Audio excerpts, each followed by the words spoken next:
Do you feel a heaviness in your heart? A past that insists on holding you back and keeping you from soaring freely? In this video, we'll uncover the path to true emotional liberation. You'll discover how to transform that pain into a springboard for a future of peace and joy. I understand this cycle, and you will learn how to break free from it. Louise Hay taught us that letting go isn't about forgetting. It's about loving yourself enough to create space for the new, for the worthiness of all that is good. How about we rewrite your script together? To help you on this journey, we'll do an exercise that will plant the seeds of your new life, opening space for a fresh start. On the path of letting go, my dear, the first step is always the most gentle and often the most painful, honoring grief and acceptance. Louise Hay teaches us that denying pain is like trying to hold your breath, unsustainable. Grief isn't a sign of weakness, but of deep love for what was and what has been lost. It's allowing yourself to feel, without judgment, every wave of sadness, anger, or confusion that arises. It's a process of healing that begins with recognition. Acceptance doesn't mean liking what happened, but rather acknowledging the reality of the present. It's saying yes to what is, so you can then transform it. Louise Hay reminds us that life is a constant flow of change, and resisting this flow only creates more suffering. By embracing grief, you are giving yourself permission to be human, to feel, and to begin the journey of liberation. Allow yourself to say, I am strong in my vulnerability, and I accept the healing process. This acceptance is an act of profound self-love. It's like a warm hug you give to your inner child, telling them it's okay to feel what they feel. Instead of fighting emotions, you welcome them, allowing them to flow through you. This embrace is the first step to dissolving pain and making space for inner peace. Think about how nature handles the seasons. Autumn allows leaves to fall, winter rests, so that spring can bloom. Similarly, grief is your personal winter, a necessary time for rest and preparation for a new cycle. It's a period of introspection that prepares you for renewal. By honoring grief, you are planting the seeds of gratitude for what has been lived, even if it was painful. It's recognizing the lessons learned, the strength you've developed, and the resilience that brought you here. This is the foundation for any true letting go, and it's what allows us, over time, to begin creating farewell rituals that propel us forward. After honoring grief, my dear, the next step is to create farewell rituals. Louise Hay teaches us that these rituals aren't for the other person, but for you. They are symbolic acts of liberation, helping your mind and heart understand that a cycle has ended. It's a way to bring a visible closure to a story that, deep inside, might still feel open. These rituals can be as simple or as elaborate as you feel you need. It could be writing a goodbye letter and burning it, symbolizing the release of unspoken words. It could be planting a tree in memory of what was, or releasing balloons with messages into the wind. The important thing is that the ritual holds personal meaning for you, that it resonates with your soul. Louise Hay always emphasized the power of intention. By performing a farewell ritual, you are intending liberation and forgiveness, not just for the other, but primarily for yourself. It's a moment of deep connection with your inner self, where you reaffirm your self-love and your worthiness to move forward with lightness. Think about how ancient cultures used rituals to mark transitions. They understood the importance of rites of passage for the human psyche.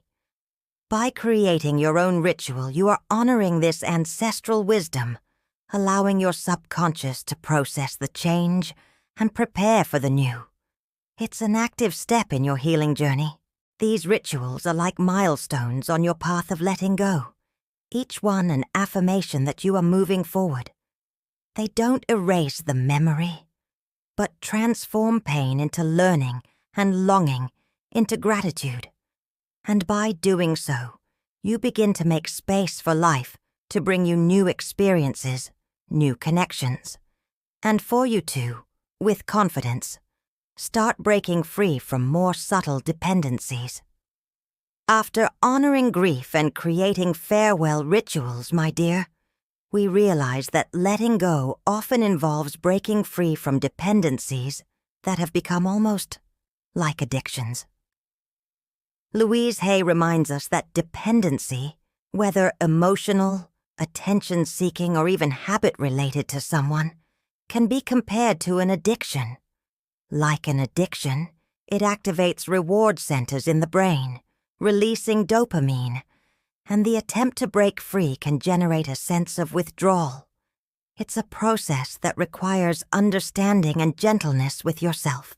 Think of Patricia, who constantly found herself checking her ex-partner's social media, and Javier, who felt an uncontrollable urge to accidentally run into his ex in places they used to frequent. For them, detachment couldn't be abrupt.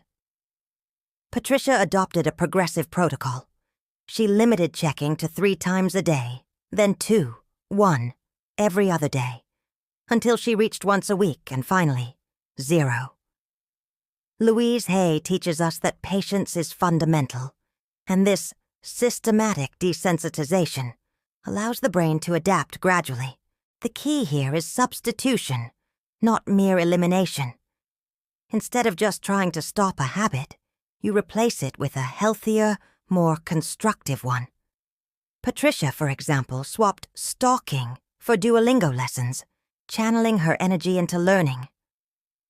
Javier created contact point maps, Instagram, playlists, groups, series, to identify where the dependency manifested, and then found alternatives that nourished his self-love.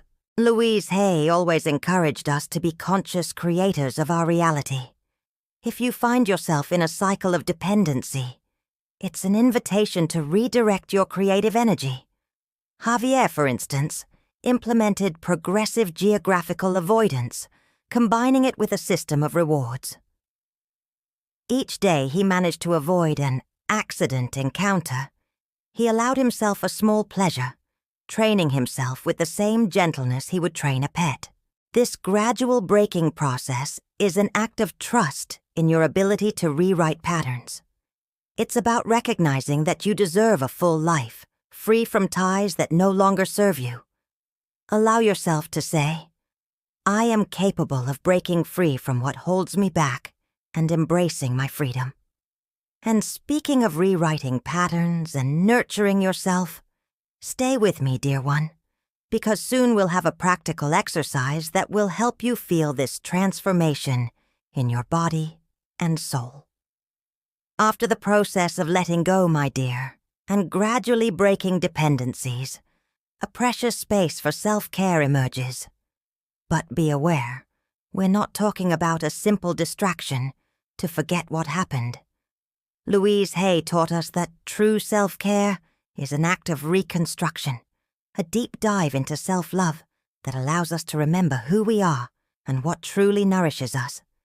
It's a journey of rediscovery, where every choice is a brick in building a new version of yourself. Think of Sophia. After a breakup, she felt lost, unsure what to do with the time and energy she once dedicated to the relationship. Instead of seeking empty distractions, Sophia started painting. She didn't paint to forget her ex, but to remember herself, to express the colors and forms of her own soul. This creative act became a daily ritual of reconnection, a sacred space where she reaffirmed her identity and her worthiness of joy. Physical reclamation is also a fundamental pillar in this process. For Marco, who had neglected his health during the relationship, physical exercise transformed into a series of affirmations of identity. Each run, each weight lifted, wasn't just a workout, but a silent cry. I am strong, I am capable, I belong to myself. Louise Hay always emphasized the importance of honoring our body, for it is the temple of our life. Neurochemistry shows us that, in addition to the dopamine of immediate reward, reconstructive self-care activates serotonin, which brings lasting satisfaction and well-being, and oxytocin, which strengthens connection with oneself. It's an internal hug that calms the soul and nourishes the spirit. It's the confidence that you are taking care of yourself from the inside out, building a solid foundation of peace. True self-care manifests in the small daily decisions that affirm your worth, choosing food that energizes you, ensuring restful sleep, and learning to say no when necessary. Every no to what drains you is a powerful yes to your well-being. Allow yourself to say, I deserve to nourish and care for myself with love and attention. And speaking of boundaries and saying yes to yourself, how can we maintain this compassion for ourselves without closing ourselves off to the world?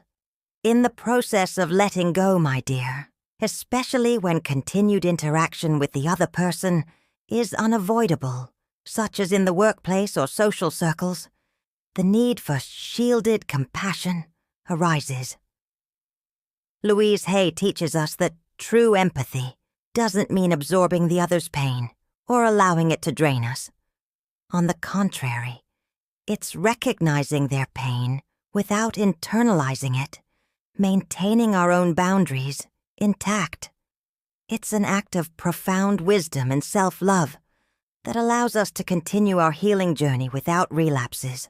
Think of Laura and David, who worked at the same company after their breakup, or Marina and Carlos, who shared the same friend group.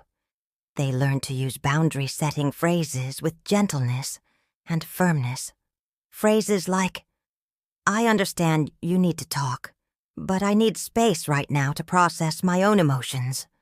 Or, I wish you the best, but I cannot be your emotional support at this time. These phrases aren't cold. They are declarations of self-care and mutual respect. Louise Hay always encouraged us to honor our own truth. Differentiating compassion from codependency is crucial. Genuine compassion comes from a place of strength and love, where you recognize the other's humanity, but don't allow yourself to be emotionally vampirized. It's maintaining professionalism with an ex-partner, for example, without getting dragged into past dramas.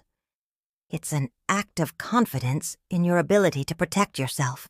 This practice of setting clear boundaries is a reflection of your worthiness of peace and well-being. It's understanding that you are not an emotional sponge and that your energy is precious. By shielding your compassion, you don't become insensitive. You become stronger, more centered, and more capable of offering true support when and if appropriate, without sacrificing yourself.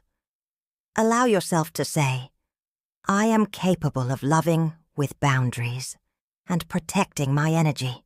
By practicing empathy with boundaries, you are cultivating an inner garden where peace and serenity can flourish, regardless of what happens around you.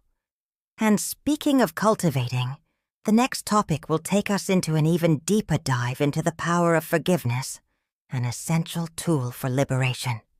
On the path of letting go, my dear, and healing, one of the most liberating steps is forgiveness. Louise Hay teaches us that forgiveness is not a gift we give to another, but a gift we give to ourselves. It's the key that unlocks the prison of resentment, anger, and hurt, feelings that, according to her, trap us and prevent us from living fully. It's an act of profound wisdom and self-love. Often we think forgiving means agreeing with what happened or absolving the other of their responsibility. But Louise Hay clarifies that forgiving is simply releasing the negative energy that binds us to the past. It's like letting go of a rope that ties us to a situation that no longer exists, but continues to pull us back. This liberation is essential for vital energy to flow freely within us. Resentment, in particular, is a poison we drink hoping the other person will die.